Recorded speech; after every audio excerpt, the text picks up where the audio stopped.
50 ஆண்டுகளுக்கு பிறகு கும்பாபிஷேகம் செய்ய ஏற்பாடுகள் நடைபெற்ற கோவிலின் கருவறைக்கு அடியில் அம்பாள் சிலை கண்டெடுக்கப்பட்ட சம்பவம் பொதுமக்களிடையே மெய்சிலிர்ப்பை ஏற்படுத்தியுள்ளது. கட்டுமான பணியின் போது தரைக்கு கீழாக மண் சிலை புதைந்திருப்பதை பார்த்த கிராம மக்கள் ஆடிப்போயுள்ளனர். நடந்தவை குறித்து விரிவாக பார்க்கலாம். திருச்செங்கோடு நாமக்கல் ரோடு பகுதியில் 100 ஆண்டு பழமை வாய்ந்த பெரிய ஓங்காளியம்மன் கோவில் அமைந்துள்ளது. இங்கு சுமார் 50 ஆண்டுகளாக கும்பாபிஷேகம் நடத்தப்படாமல் இருந்த நிலையில் சுமூகமான பேச்சுவார்த்தை நடத்தி திருப்பணிகள் தொடங்கப்பட்டுள்ளது.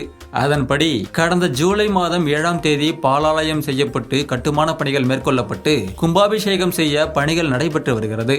இதன் ஒரு பகுதியாக கோவிலின் கருவறைக்குள் கிரானைட் கல் பதிப்பதற்காக 3 அடி ஆழத்திற்கு பள்ளம் தோண்டப்பட்டுள்ளது. கூடுதலாக அரை அடி ஆழமாக தோண்டலாம் என்று முற்படுகையில் சிதிலமடைந்த ஒரு மண் சிலை தட்டுப்பட்டுள்ளது. ஆழமாக தோண்ட அம்பாளின் முழு உருவ மண் சிலை கண்டெடுக்கப்பட்டது.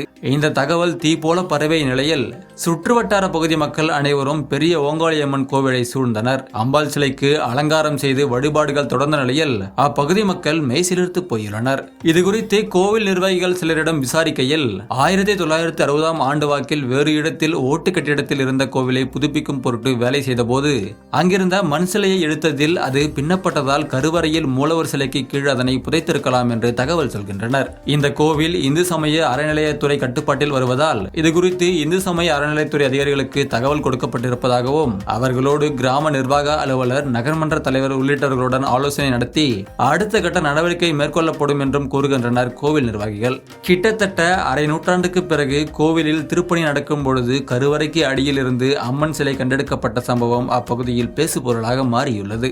இந்து சமய அறநிலைத்துறை ஈரோடு மண்டல இணை ஆணையர் அவர்கள் நிர்வாகத்துக்கு உட்பட்டது போன இந்த அருள்மிகு பெரிய ஓங்காளியம்மன் கிட்டத்தட்ட 50 ஆண்டுகளுக்கு முன்பு கும்பாபிஷேகம் நடத்தப்பட்டது. அதன் பிறகு ஒரு சில காரணங்களாக நடக்கவில்லை, தாமதப்பட்டு விட்டது. தற்போது அனைவரும் ஒன்று கூடி இந்த திருக்கோயிலை பாலாலயம் செய்து புனிதமான கும்பாபிஷேகம் செய்து விடலாம் என்ற எண்ணத்தில் பணிகள் கடந்த 3 மாதங்களாக நடந்து வருகிறது.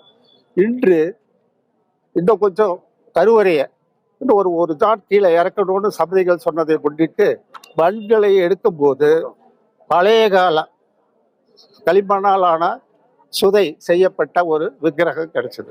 அது அருள்மிகு பெரிய ஓங்காளியம்மன் சிலையை ஆரம்ப காலத்திலிருந்து அது வழிபட்டது இதாக நாங்கள் கருதுகிறோம்.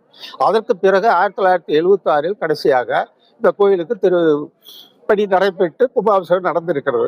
அதுக்கு பிறகு இப்போதுதான் மறுபடியும் மீண்டும் கும்பாபிஷேகம் நடத்த வேண்டிய முயற்சிகளில் நாங்கள் இறங்கியுள்ளோம். அனைவரது ஒத்துழைப்புடன் இன்று தோண்டும் போது அதுக்கு அடியில் பழங்கால அருள்மிகு பெரிய ஓங்காளியம்மன் மண் சிலை ஒன்று கிடைத்தது. அதில் விண்ணப்பட்டிருப்பதால் கண்டினியூ பண்ணலாமா இல்லை ஆகம விதிகளின்படி பெரியோர்களின் ஆண்டோர்களின் சான்றோர்களின் ஆலோசனை கேட்டு இந்து சமய அறநிலையத்துறை அனுமதியோடு அதை என்ன செய்வது என்று இனிமேல் தான் நாங்கள் முடிவுக்கு வர இருக்கிறோம். 1956 செய்யும் போதே இந்த கோயில் இன்னொரு பகுதியில் இருக்குது, அதுக்கு அருகாமையில்.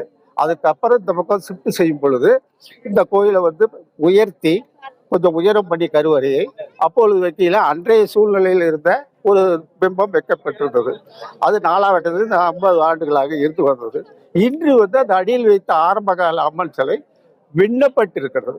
அதை பற்றி யோசனை செய்து கொண்டு நல்லவர்களையும் பெரியவர்களையும் கலந்து ஆலோசித்து இதுக்கு பிறகு அதை என்ன செய்யலாம் என்ற முடிவுக்கு நிர்வாகிகளும் அதிகாரிகளும் நாங்கள் முயற்சித்துக் கொண்டிருக்கிறோம்.